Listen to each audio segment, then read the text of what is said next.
चला तर आज आपण उपवासाची बटाट्याची भाजी कशी बनवायची ते बघूयात. त्यासाठी अर्धा किलो बटाटे उकडवून त्याचे तुकडे करून घेतले आहे.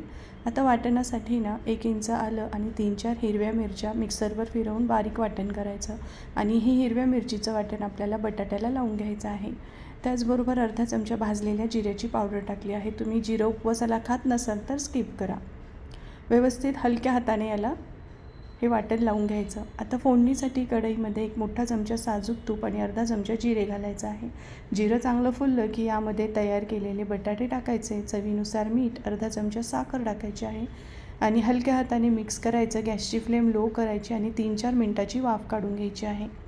एक वाफ बसली की यामध्ये अर्धा कप आपल्याला किंवा अर्धा वाटी खाऊन घेतलेला ओला नारळ आणि पाव कप भाजलेल्या शेंगदाण्याचा कूट टाकून पुन्हा एक वाफ काढायची आणि मस्त कोथिंबीर आणि अर्धा लिंबाचा रस टाकून ही भाजी गरमागरम सर्व करायची आहे. तर तुम्हीसुद्धा नक्की करा आणि चॅनलला फॉलो करायला विसरू नका. धन्यवाद.